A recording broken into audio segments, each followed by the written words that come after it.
Hello friends, आज আকৌ নতুন এটা ভিডিঅ'লৈ আজি আপোনালোকৰ লগত আলোচনা কৰিম যে শাটাৰিং কৰাৰ সময়ত আপোনালোকে কি ভুল কৰিব পাৰে, কেনেকুৱা ধৰণৰ কোৱালিটি আপোনালোকে মেইনটেইন কৰিব লাগিব, কি ভুল হ'ব পাৰে, গোটেইখিনি এইটো ভিডিঅ'ত আমি আলোচনা কৰিম। আৰু ইয়াত বহুত ডাঙৰ মিষ্টেক এটা কৰে, নৰ্মেলি মেক্সিমাম জাগাত 90% জাগাত মই দেখোঁ এই ভুলটো কৰে। তো এই ভুলটো আপোনালোকে চাই থাকক, লাষ্টত গম পাব যে কোনটো ভুল আপোনালোকে কেতিয়াও নকৰিব। বহুত ডাঙৰ মিষ্টেক হয় এইটো আপোনালোকে কেতিয়াও কৰিব নিদিব। ছাইডত আপোনালোকে সদায় এইটো ফ'ল' আপ কৰিব। বহুত ইম্পৰ্টেণ্ট ভিডিঅ' হ'ব গৈ আছে। তো বলক ভিডিঅ'টো আৰম্ভ কৰোঁ। তো ভিডিঅ'টো আৰম্ভ কৰাৰ আগত আপোনালোকক ৰিকুৱেষ্ট কৰিছোঁ, যোনে মোৰ চেনেলটো নতুনকৈ ভিজিট কৰিছে প্লিজ চেনেলটো ছাবস্ক্ৰাইব কৰি ল'ব আৰু এনেকুৱা নতুন ধৰণৰ ভিডিঅ' আপোনালোকে পাই থাকিব।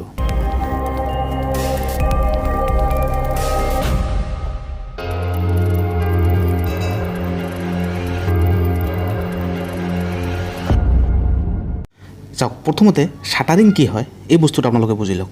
চাওক, শাটাৰিং আপোনালোকে বিল্ডিং এখনক পাৰ্মানেণ্ট ষ্ট্ৰাকচাৰ দিবলৈ, পাৰ্মানেণ্ট এটা ৰূপ দিবলৈ, যে এইটো বিম, এইটো স্লেব, এইটো পোষ্ট, এইবোৰ পাৰ্মানেণ্ট ষ্ট্ৰাকচাৰ এটা দিবলৈ শাটাৰিং ইউজ কৰা হয়। য'ত আমি চবফালে কাঠ লগাই তাত প্ৰপাৰ কভাৰিং মেইনটেইন কৰি তাত মছলা ঢালাই কৰা হয়, RCC বিম বনোৱা হয়, কলমছ বনোৱা হয়, তাৰপিছত স্লেব দিয়া হয়, তাত ঢালাই কৰি তাত পাৰ্মানেণ্ট এটা ষ্ট্ৰাকচাৰ দিয়া হয়। এইটো হ'ল আমাৰ শাটাৰিং। চাওক, এই শাটাৰিং কৰিবলৈ আপোনালোকে বহুত সাৱধানতা অৱলম্বন কৰিব লাগিব। চাওক, এনেকৈ শাটাৰিঙৰ তলত আপোনালোকে ইটা লগাই নিদিব, যাতে ইটাবোৰ পিছলি গ'লে আপোনাৰ বাঁহটো পৰি গৈ শাটাৰিংটো বেয়া হৈ যায়। কাৰণ এইটো পাৰ্মানেণ্ট ষ্ট্ৰাকচাৰ হয় আপোনাৰ। যদি ক'তবা শাটাৰিংটো দাবি যায়, ক'তবা বেকা হৈ যায়, ফিউচাৰত আপোনালোকে বহুত পস্তাব লাগিব। আৰু পচা কাঠ এনেকৈ ইউজ নকৰিব। বহুত বিল্ডিঙত মই দেখোঁ বহুত বেয়া কাঠ ইউজ কৰে। বহুত আপোনালোকে পাৰিলে প্লাই দি যিবোৰ শাটাৰিং বনোৱা হয়, এইবোৰ শাটাৰিং ভাড়া লৈ আহক। এইবোৰ শাটাৰিং দি আপোনালোকে বিল্ডিংটোৰ শাটাৰিং কৰক। নৰ্মেলি আজিকালি পাই যায় এইবোৰ শাটাৰিং। আপোনালোকে যেনেকুৱা 15 টকা 20 টকাত ভাড়া লয়, ছেম এনেকুৱা শাটাৰিঙো আপোনালোকে ছেম চাইজত আপোনালোকে শাটাৰিং ভাড়া পাই যায় আজিকালি। এইটোৰ পৰা আপোনালোকে লগাব পাৰে। নাইবা আপোনালোকে প্লেন শ্বীট দি বনোৱাও এইবোৰ আইৰণ শাটাৰিঙো পাই যায় এভেইলেবল। তো এইবোৰ আপোনালোকে লগাওক, তেতিয়া বিমৰ চাইজবোৰ স্লেবটো বহুত ধুনীয়া হ'ব আপোনালোকৰ ঢালাই। তো এইবোৰ যিবোৰ দেখিছে বহুত কাঠ ইয়াত ৱেষ্টেজ আছে।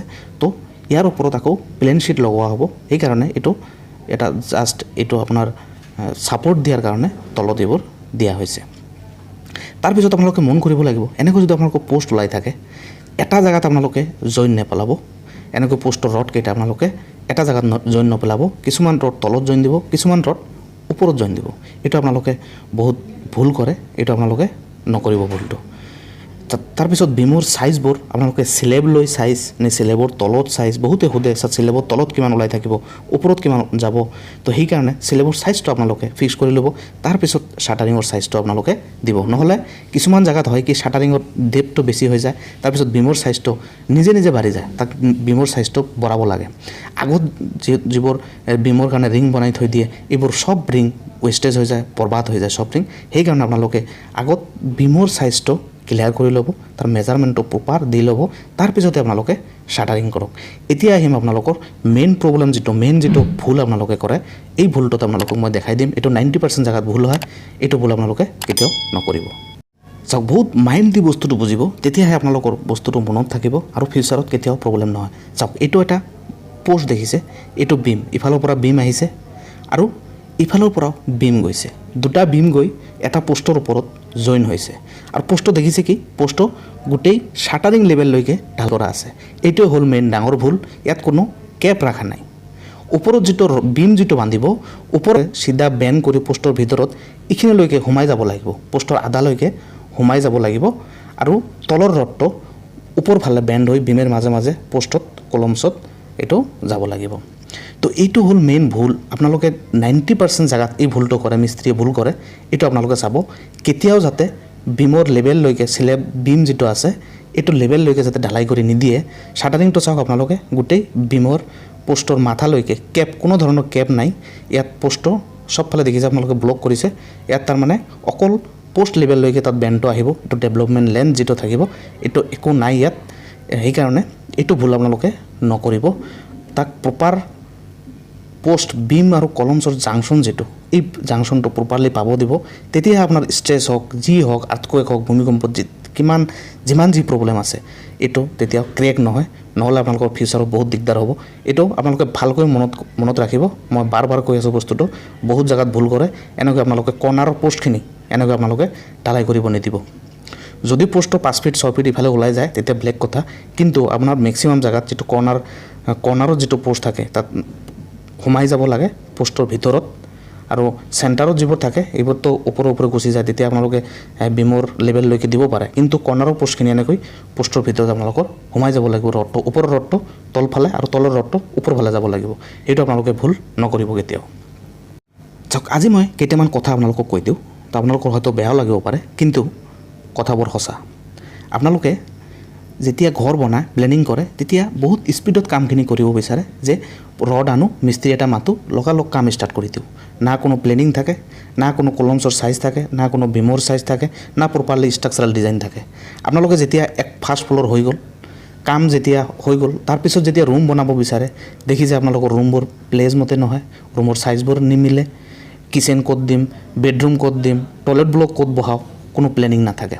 এইটো বহুতে ভুল কৰে, আৰু বহুত ছাইডত মই এইটো প্ৰব্লেম পাইছোঁ। বহুতে মাতে পিছত ছাৰ এইটো প্লেনিং কৰি দিয়ক, এনেকুৱা প্ৰব্লেম পাইছোঁ, এইটো প্লেনিং কৰি দিয়ক।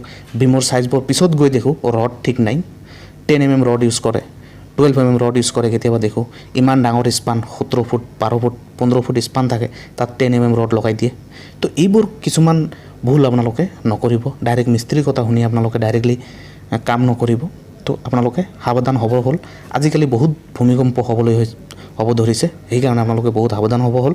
আপোনালোকে প্ৰপাৰ ইঞ্জিনিয়াৰ মাতক, ইঞ্জিনিয়াৰৰ হাততে কাম কৰক, ড্ৰয়িং লওক, ভালকৈ আপোনালোকে কামটো কৰক। তো বহুত কিবাকিবি ক'লোঁ আপোনালোকক।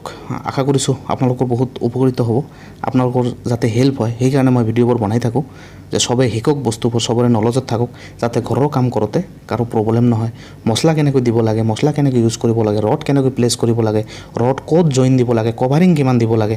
বিল্ডিংটো চবেই বনায়, কিন্তু কোৱালিটি কিমান মেইনটেইন হয়।